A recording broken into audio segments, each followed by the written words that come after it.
नमस्कार साथियों। प्राय स्टूडेंट ये शिकायत करते हैं कि हमारे लॉ के एग्ज़ाम में जो है लाइन टू लाइन लिखने के बाद भी, क्वेश्चन का कंसर्निंग आंसर लिखने के बाद भी हमारे मार्क्स जो हैं कम आ रहे हैं। हम ऐसी कौन सी गलती करते हैं, हमसे ऐसी कौन सी गलती हो जाती है जिसकी वजह से मार्क्स लॉ में कम आ पाते हैं, चाहे वो LLB 3 ईयर हो या वो 5 ईयर इंटीग्रेटेड लॉ कोर्स हो। आज हम इस वीडियो में उन सभी चीज़ों की चर्चा करेंगे कि स्टूडेंट ऐसी कौन सी गलतियां करते हैं जिनकी वजह से उनके मार्क्स जो हैं सब कुछ लिखने के बाद भी, कंसर्निंग आंसर देने के बाद भी मार्क्स जो हैं कम आते हैं, एग्जामिनर मार्क्स कम देते हैं। तो आइए शुरू करते हैं आज की पाठशाला। आज की पाठशाला में हम इन सब चीज़ों की चर्चा करेंगे। देखिए दोस्तों, सबसे पहले हम बात करते हैं कि कोई भी स्टूडेंट, चाहे उसका स्ट्रीम कोई सा भी रहा हो, चाहे वो BA हो, BCom हो, BSc हो, ग्रेजुएशन लेवल से आया हो या पोस्ट ग्रेजुएशन लेवल से आया हो, उस स्टूडेंट का एक दिमाग में जो है एक सेट फॉर्मेट है कि मुझे जो है यूनिवर्सिटी के एग्जाम में कैसे लिखना है।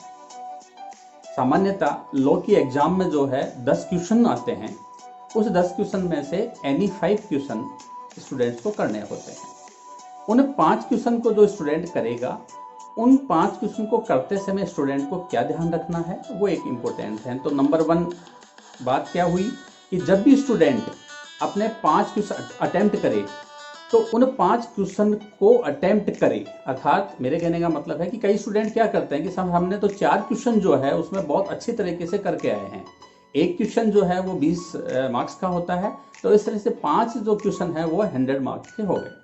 तो स्टूडेंट कहते हैं कि सर हमने जो है, समय हमारे पास बहुत कम था, तो हमने जो है 4 क्वेश्चन उसमें अटेम्प्ट किए हैं। 4 क्वेश्चन अटेम्प्ट किए, इसका मतलब क्या हुआ कि स्टूडेंट ने 18 मार्क्स का ही पेपर अटेम्प्ट किया है। उस स्टूडेंट ने एग्जामिनर को 80 में से नंबर देने के लिए बाउंड कर दिया, अर्थात उसने 80 नंबर का किया। अब लॉ की एग्जाम में अगर 80 में से 40 नंबर आते हैं, अर्थात 50% मार्क्स आ जाते हैं, तो वो अच्छे मार्क्स माने जाते हैं, क्योंकि प्रोफेशनल जो एग्जाम होते हैं उनमें लगभग 48 से लेके 50% तक जो मार्क्स हैं वो पासिंग मार्क्स माने जाते हैं। उससे दूसरी अपर क्लास में आप क्या हो जाते हैं, चले जाते हैं।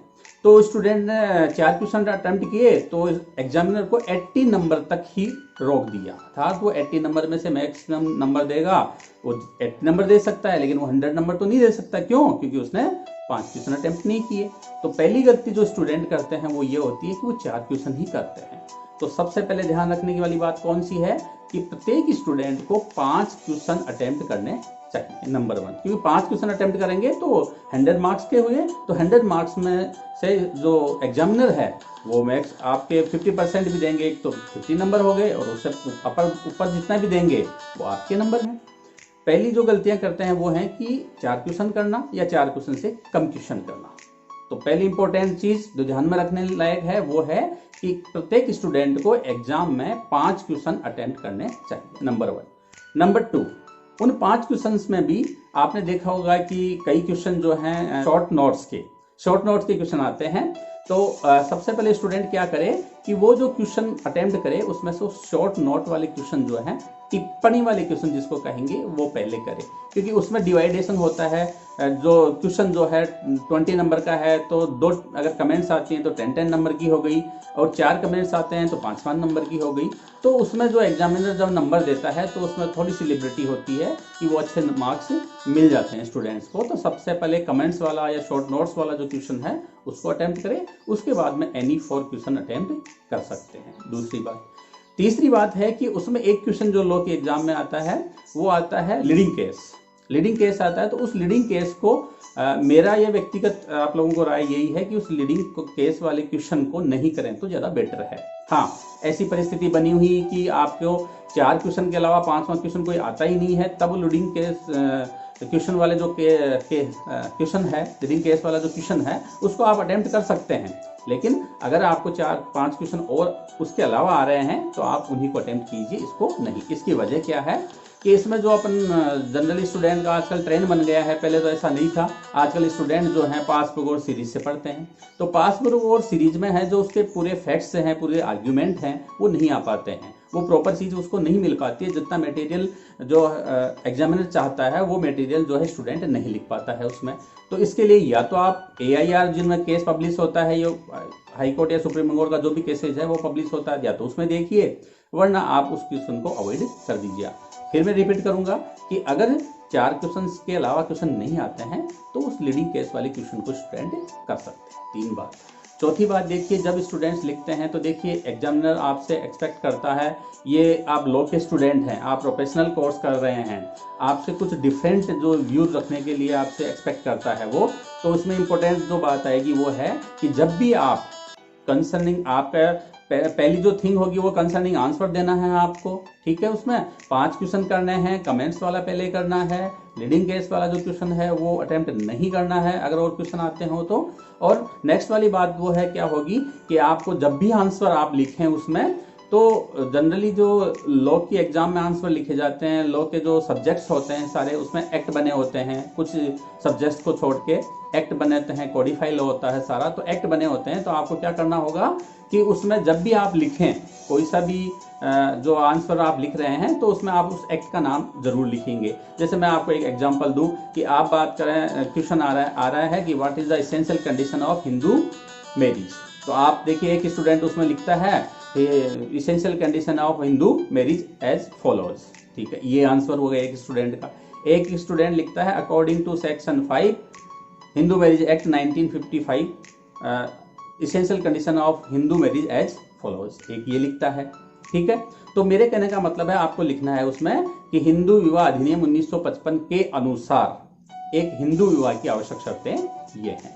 तो इंपॉर्टेंट बात क्या हुई, आपको एक्ट का नाम उसमें लिखना है। एक्ट का जो नाम है वो आप कभी भी गलत ना लिखें, क्योंकि जनरली सभी जो एग्जामिनर होते हैं, जो चेकर होते हैं, वो भी जो चेकर, उन सबको पता होता है कि ये एक्ट में से कौन से एक्ट में से स्टूडेंट क्या लिख रहा है। तो एक्ट का नाम कभी भी गलत ना लिखें, और जो आपने एक्ट का नाम लिखा है उसमें अंडरलाइन अवश्य करें उसको, और उसी इंक से अंडरलाइन करें जिस इंक से आप लिख रहे हैं। कोई डिफरेंट जो इंक है उसका यूज करने की आवश्यकता नहीं है, क्योंकि वो अनफेयर मीन्स में माना जाता है, यूएम केसेज में मान लिया जाता है। तो आप इस चीज का भी विशेष ध्यान रखें। एक्ट लिखेंगे, उससे नेक्स्ट वाली बात पर चलते हैं। तो एक्ट के साथ साथ अब आपको क्या लिखना होगा, जैसे मैंने अभी एग्जांपल दिया आपको कि essential condition of Hindu marriage के लिए बारे में अगर क्वेश्चन आता है तो आपको उसमें, जैसे मैंने बोला अभी अंडर सेक्शन 5 हिंदू विवाह अधिनियम की धारा 5 के अनुसार, ठीक है, तो उसमें आपको क्या लिखना होगा, सेक्शन लिखनी होंगी, धाराएं लिखनी होंगी।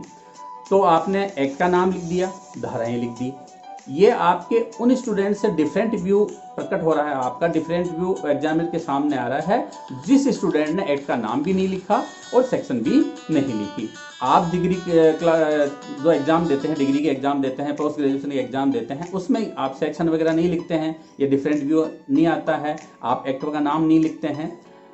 इससे आगे की बात आती है, ये सब कुछ लिखने के बाद इंपॉर्टेंट बात जो आती है वो है केस लॉ। लॉ में जो जनरली होता है, एक्ट का नाम लिखने के बाद में, सेक्शन लिखने के बाद में, आपको प्रत्येक जो क्वेश्चन है उसमें आपको केस लॉ लिखने होंगे। केस लॉ क्या बताते हैं कि केस लॉ वो चीज बताते हैं कि हाई कोर्ट और सुप्रीम कोर्ट के द्वारा ऐसे केसेज डिसाइडेड केसेज हैं जिनमें लॉ का लेट डाउन हुआ हो, विधि की सिद्धांत प्रतिपादित हुए हो। तो आपको क्या करना है उसमें, आपको वो केस लॉ प्रत्येक जो क्वेश्चन का आंसर लिखेंगे उस प्रत्येक क्वेश्चन के आंसर में आपको लगभग 5 से 7 जो है वो केस लॉ लिखने हैं, ताकि क्या होगा उसमें आपका जो बात कहना चाह रहे हैं वो आप उसके केस लॉ के सहारे उनको एग्जामिनर को अपनी बात बताइए। तो आपको जब भी आंसर लिखें उसमें आपको 5 से 7 केस लॉ लिखने को। केस लॉ क्या होता है कि उसमें जब आप लिखेंगे तो एक टाइटल होता है पहले नंबर का, जैसे राम वर्सेस श्याम, ठीक है। अब इसमें एक इंपॉर्टेंट जो बात आती है, स्टूडेंट्स की कई साथ कई प्रॉब्लम आती है कि उस केस लॉ में उसका साइट्रेशन जो है पीछे वाला वो याद नहीं रहता है। तो मैं व्यक्तिगत मेरी ओपिनियन है आप लोगों से कि उसमें साइट्रेशन याद करने की जरूरत नहीं है। जैसे Ram versus Shyam AIR 1995 SC 509, तो जो ये AIR से शुरू होकर लास्ट तक जो जा रहा है ये साइट्रेशन बोलते हैं इसको। तो ये साइट्रेशन जो है वो आपको याद रखने की आवश्यकता नहीं है। क्यों? क्योंकि एक ही क्वेश्चन में आप कम से कम 5 से 7 केस लॉ देंगे, तो 5 क्वेश्चन करने होंगे तो आपके लगभग 20 से लेकर 25 तक या 35 तक जो आपके केस लो हो जाएंगे वो आपको याद नहीं रह पाएंगे, और जो आपको केस का टाइटल जो याद है वो भी आपका मिस हो जाएगा। इसलिए मेरा व्यक्तिगत सुझाव यही, हाँ अगर कोई स्टूडेंट सभी साइटेशन को अच्छी तरह से याद कर सकता है बेटर है, उसके लिए और भी अच्छी बात है ये तो आपको उसमें केस लो भी लिखने होंगे। और केस लो लिखने के बाद में इसका मतलब क्या हुआ कि आपने ये सब चीज़ें लिख दी उसमें। अब एक बात बचती है लास्ट में कि स्टूडेंट क्या कहता है कि सर हम कितना मैटर उसमें लिखें ताकि हमारे मार्क्स अच्छे आ सके। तो उसके लिए मेरा सुझाव यही है कि लगभग यूनिवर्सिटीज की जो कॉपियाँ होती हैं वो क्या होती हैं 40 पेजेस की कॉपी होती हैं, और अपने को क्वेश्चन करने होते हैं 5 उसमें।